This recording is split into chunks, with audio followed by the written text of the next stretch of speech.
This story is a fictional football narrative inspired by the passion, hope, and expectations that surround African football transfers. Any resemblance to real events is part of creative storytelling. The silence before the storm. The training ground at Nature Arena was unusually quiet. Not because there was no work to be done, but because something was coming. Inside the Kaizer chief's offices, phones rang softly, conversations were kept low, and every document was checked twice.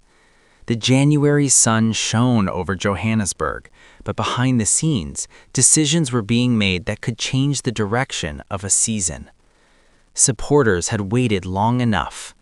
They wanted leaders, they wanted fighters, they wanted belief. And somewhere far from South Africa, two players, unknown to each other, were about to have their destinies collide. Jagi Diara, the man who learned patience. Jagi Diara's journey had never been loud. As a young boy, he learned football on dusty pitches where goalposts were stones and gloves were a luxury.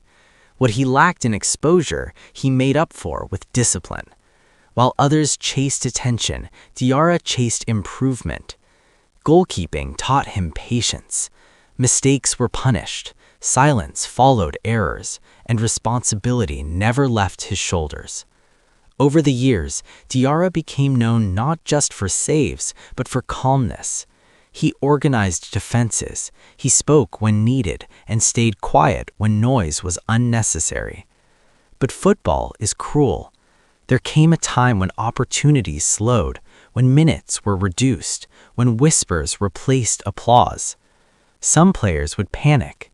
Diara didn't. He waited, because he believed that the right door opens only once, and when it does, you must be ready. Toto, the midfielder who refused to disappear. Toto's football life was different.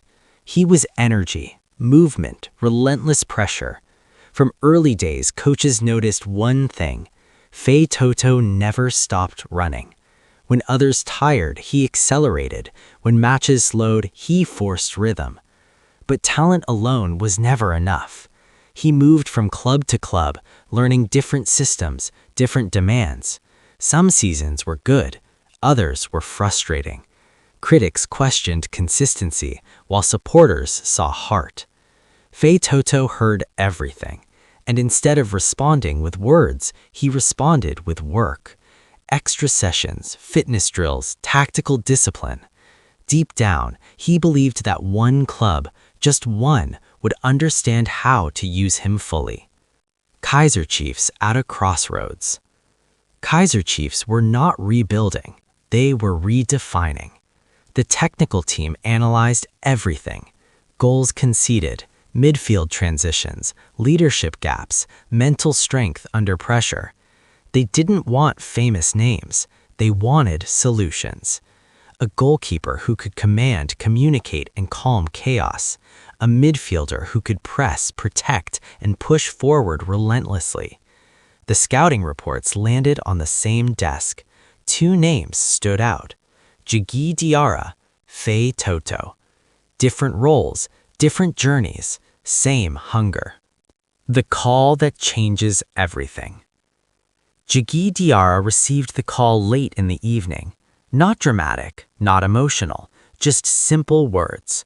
Kaizer Chiefs were interested. He didn't celebrate, he didn't announce. He sat quietly and reflected. Because he understood what Kaizer Chiefs meant, not just a club, but expectation, pressure, and history. Across another city, Toto received a similar message. He smiled, not because it was guaranteed, but because someone finally saw his value beyond statistics. Negotiations moved slowly, respectfully, professionally. No noise, no leaks, just intention. Arrival at Nature Arena. The morning they arrived, there were no cameras, just staff, just coaches, just opportunity. Jagi Diara walked into the training ground with measured steps, scanning everything, pitch condition, goal sizes, training intensity. Toto followed later, already in boots, already sweating. They didn't speak much, but football doesn't need introductions. The first training session said everything. Diara shouted instructions with authority. Toto pressed, recovered, passed, pressed again. The coaches exchanged looks. This wasn't luck. This was alignment. Learning the badge. Kaizer Chiefs is not just worn, it is carried. Senior players explained expectations.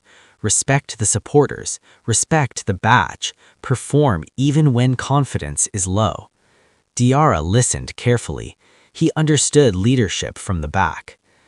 Toto absorbed everything. He knew midfield was the engine of belief. Slowly, friendships formed. Trust grew. Mistakes happened, but accountability followed. This was no longer about individuals. This was about Amakoshi. The first test. Preseason matches tested them immediately. Diara faced pressure early, shots, crosses, chaos. He responded with calm hands and clear commands. Toto covered every blade of grass, breaking play, linking defense to attack, refusing to let opponents breathe. Supporters noticed. Not hype, not headlines, but something solid, something reliable. The registration moment. Inside the office, documents were finalized, names entered, details confirmed. Jagi Diara, registered. Toto, registered. No fireworks, no drama, just professionalism. Outside, supporters would soon celebrate, but inside, the players knew the real work had only begun. What this means for Kaizer Chiefs. Diara brought stability. Not just saves, but confidence to defenders, calm during pressure, leadership without shouting. Toto brought balance, energy without chaos, discipline without fear, effort without excuses. Together, they symbolized something important. Kaizer Chiefs were no longer chasing noise. They were building substance. Not the end, the beginning. This story is not about guarantees. It is about opportunity. It is about two footballers whose journeys were different, but whose destination became the same. At Kaizer Chiefs, Jagi Diara and Toto didn't arrive as saviors. They arrived as workers. And sometimes, that is exactly how change begins. Final disclaimer. This story is a fictional football narrative created for entertainment and storytelling purposes only. It does not present confirmed transfer news or factual reporting.